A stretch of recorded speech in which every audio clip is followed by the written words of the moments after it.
നമ്മളിന്ന് സംസാരിക്കാൻ പോകുന്നത് ഒരു പുസ്തകത്തെക്കുറിച്ചാണ്. പക്ഷെ വെറുമൊരു പുസ്തകമല്ല, ഏകദേശം 300 വർഷം മുൻപ് എഴുതിയതാണെങ്കിലും ഇന്നത്തെ നമ്മുടെയൊക്കെ ജനാധിപത്യത്തിന്റെ ഒരു സോഴ്സ് കോഡ് എഴുതിയൊരു പുസ്തകം, ജോൺ ലോക്കിന്റെ ടു ട്രീറ്റൈസസ്. ശരി, നമുക്കൊരു ചോദ്യത്തിൽ നിന്ന് തന്നെ തുടങ്ങാം, അല്ലേ? വളരെ ലളിതമായ ഒരു ചോദ്യം. ഒരു ഗവൺമെന്റിന് നമ്മളെ ഭരിക്കാനുള്ള അധികാരം ആരാണ് കൊടുക്കുന്നത്? ഈയൊരു ചോദ്യത്തിനുള്ള ഉത്തരത്തിലാണ് സത്യം പറഞ്ഞാൽ ജോൺ ലോക്കിന്റെ ചിന്തകളെല്ലാം കെട്ടിപ്പൊക്കിയിരിക്കുന്നത്. അപ്പോ നമുക്ക് ആ ഉത്തരത്തിലേക്കൊന്ന് ഇറങ്ങിച്ചെല്ലാം. അപ്പൊ നമ്മൾ എങ്ങനെയാണ് ഈ വിഷയത്തിലേക്ക് കടക്കുന്നതെന്ന് നോക്കാം. ആദ്യം രാജാക്കന്മാർ ഭരിച്ചിരുന്ന ആ പഴയ ലോകം, അവിടെ നിന്ന് തുടങ്ങി ലോക്കിന്റെ വിപ്ലവകരമായ ആശയങ്ങൾ, നമ്മുടെ അവകാശങ്ങൾ, പിന്നെ സർക്കാർ എന്ന് പറഞ്ഞാൽ എന്താണ്, എന്തിനാണ്, അങ്ങനെ അവസാനം ഈ ആശയങ്ങൾ ഇന്നത്തെ ലോകത്തെ എങ്ങനെ മാറ്റിമറിച്ചു എന്നുവരെ നമ്മൾ നോക്കും. ശരി, അപ്പൊ നമുക്ക് തുടങ്ങാം. ആദ്യം തന്നെ ലോക്ക് ജീവിച്ചിരുന്ന ആ കാലത്തേക്ക് നമുക്കൊന്ന് പോയി നോക്കാം. ഒന്ന് സങ്കൽപ്പിച്ചു നോക്കൂ, 17-ാം നൂറ്റാണ്ടാണ്. രാജാക്കന്മാർക്ക് എന്തും ചെയ്യാം, ആരും ചോദിക്കാനില്ല. സാധാരണക്കാർക്ക് ശബ്ദമേയില്ല. അങ്ങനെയൊരു കാലം. അപ്പോ നമ്മുടെ കഥയിലെ പ്രധാന വില്ലനെന്ന് പറയാവുന്ന ഒരു ആശയമുണ്ട്, രാജാക്കന്മാരുടെ ദൈവദത്താധികാരം. എന്താണിത്? സിമ്പിളാണ്. രാജാവിന് ഭരിക്കാനുള്ള അധികാരം കൊടുത്തത് ജനങ്ങളല്ല, സാക്ഷാൽ ദൈവമാണ്.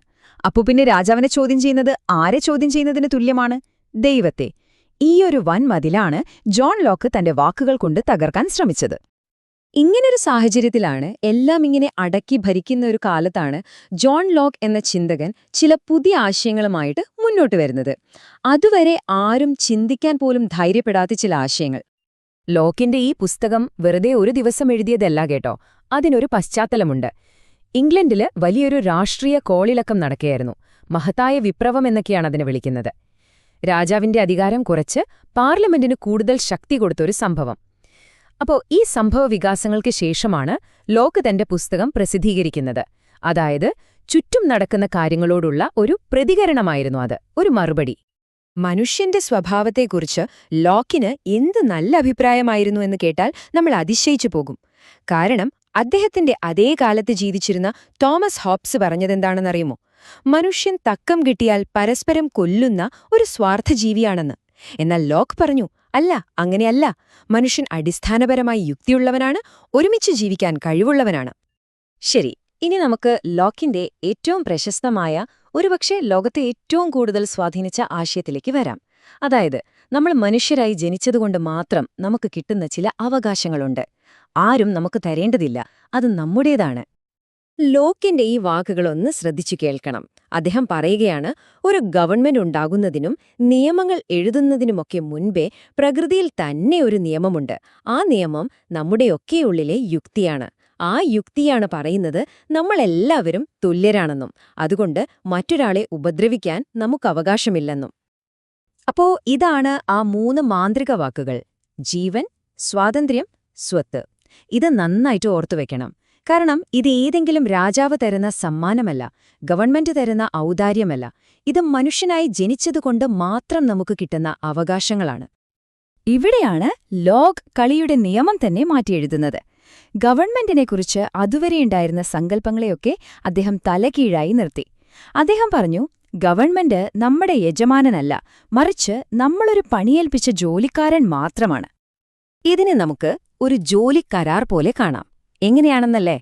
നോക്കൂ, നമ്മൾ, അതായത് ജനങ്ങൾ, നമ്മുടെ അവകാശങ്ങൾ, ജീവൻ, സ്വാതന്ത്ര്യം, സ്വത്ത്, ഇതൊക്കെ സംരക്ഷിക്കാൻ വേണ്ടി ഒരു ഗവൺമെന്റിനെ ജോലിക്കെടുക്കുന്നു. അവരുടെ ഒരേ ഒരു ജോലി അതാണ്. ഇനി അവർ ആ ജോലി ശരിക്ക് ചെയ്യുന്നില്ലെങ്കിലോ? സിമ്പിൾ, ആ കരാറ് റദ്ദാക്കാം, അവരെ പിരിച്ചുവിടാം. എന്ത് ശക്തമായ ആശയമാണെന്ന് നോക്കൂ. ലോക്കിന്റെ ഈ വാക്കുകൾ വീണ്ടും അത് ഉറപ്പിക്കുകയാണ്. ഏതൊരു ഗവൺമെന്റിന്റെയും അധികാരത്തിന്റെ ശരിക്കുള്ള ഉറവിടം ഒന്നേയുള്ളൂ, അത് ഭരിക്കപ്പെടുന്ന ജനങ്ങളുടെ സമ്മതമാണ്, അല്ലാതെ ആകാശത്ത് നിന്ന് കിട്ടുന്ന ദൈവീകമായ ഒന്നല്ല.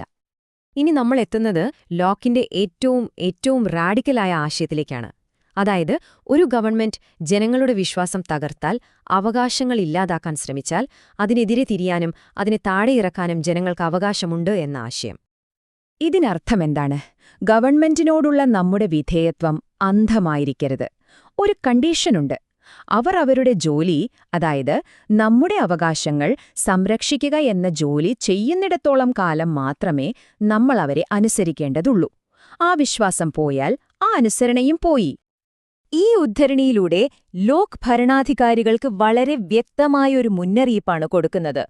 എപ്പോഴാണോ ഒരു ഗവൺമെന്റ് ജനങ്ങളുടെ അവകാശങ്ങൾ തട്ടിയെടുക്കാൻ ശ്രമിക്കുന്നത്, അപ്പോ അവർ ജനങ്ങളുമായി ഒരു യുദ്ധം തുടങ്ങുകയാണ്. ആ നിമിഷം സ്വയം പ്രതിരോധിക്കാൻ ജനങ്ങൾക്ക് എല്ലാ അവകാശവുമുണ്ട്. അപ്പോ നൂറ്റാണ്ടുകൾക്ക് മുൻപെഴുതിയ ഈ ആശയങ്ങൾക്ക് ഇന്ന് എന്ത് പ്രസക്തിയാണുള്ളത്? ഇന്നത്തെ നമ്മുടെ ലോകത്തെ അതെങ്ങനെയാണ് സ്വാധീനിച്ചത്? നമുക്ക് നോക്കാം. 1689 ലോക്ക് എഴുതിയ ഈ 3 വാക്കുകൾ ഒരിക്കൽ കൂടി ഓർക്കുക: ജീവൻ, സ്വാതന്ത്ര്യം, സ്വത്ത്. ഇത് മനസ്സിൽ വെക്കാട്ടോ. ഇനി നോക്കൂ, ഏകദേശം 90 വർഷങ്ങൾക്ക് ശേഷം 1776 എഴുതിയ അമേരിക്കൻ സ്വാതന്ത്ര്യ പ്രഖ്യാപനത്തിലെ വാക്കുകളാണിത്. തോമസ് ജെഫർസൺ ഇതേ ആശയം എങ്ങനെയാണ് കടമെടുത്തിരിക്കുന്നത് എന്ന് കണ്ടോ? സ്വത്ത് എന്ന വാക്കിനു പകരം സന്തോഷം തേടാനുള്ള അവകാശം എന്നാക്കി എന്നൊരു ചെറിയ മാറ്റം മാത്രം. ലോക്കിന്റെ സ്വാധീനം എത്ര വലുതാണെന്ന് കാണിക്കാൻ ഇതിൽ കൂടുതൽ എന്തു വേണം, അല്ലേ? ഈയൊരു താരതമ്യം നോക്കുമ്പോൾ കാര്യം വളരെ വ്യക്തമാണ്. ഒരു വശത്ത് ഹോബ്സ് പറയുന്നു, സുരക്ഷയാണ് ഏറ്റവും വലുത്, അതിനുവേണ്ടി സ്വാതന്ത്ര്യം വിട്ടുകൊടുക്കാമെന്ന്. മറുവശത്ത് ലോക്ക് ചോദിക്കുന്നു, സ്വാതന്ത്ര്യമില്ലാത്ത സുരക്ഷ വെറും അടിമത്തമല്ലേ എന്ന്. ഇതിൽ ഏത് വഴിയാണ് ശരിയെന്നതിനെക്കുറിച്ച് നമുക്കെല്ലാവർക്കും നമ്മുടേതായ അഭിപ്രായങ്ങളുണ്ടാകാം. തീർച്ചയായും ലോക്കിന്റെ ആശയങ്ങളെല്ലാം പെർഫെക്റ്റ് ആണെന്നൊന്നും പറയാൻ പറ്റില്ല. അതിന് വിമർശനങ്ങളുമുണ്ട്. ഉദാഹരണത്തിന്, അദ്ദേഹം ജനങ്ങളുടെ സമ്മതമെന്ന് പറയുമ്പോൾ സ്വത്തുള്ള പുരുഷന്മാരെ മാത്രമായിരുന്നു മനസ്സിൽ കണ്ടിരുന്നത്. സ്ത്രീകളെയോ പാവപ്പെട്ടവരെയോ അടിമകളെയോ ഒന്നും അദ്ദേഹം ആ കൂട്ടത്തിൽ പെടുത്തിയിരുന്നില്ല. അതുപോലെ അദ്ദേഹത്തിന്റെ സ്വത്തിനെക്കുറിച്ചുള്ള സിദ്ധാന്തങ്ങൾ പിന്നീട് കൊളോണിയൽ ശക്തികൾക്ക് മറ്റുള്ളവരുടെ ഭൂമി പിടിച്ചെടുക്കാനുള്ള ഒരു ന്യായീകരണമായി മാറി.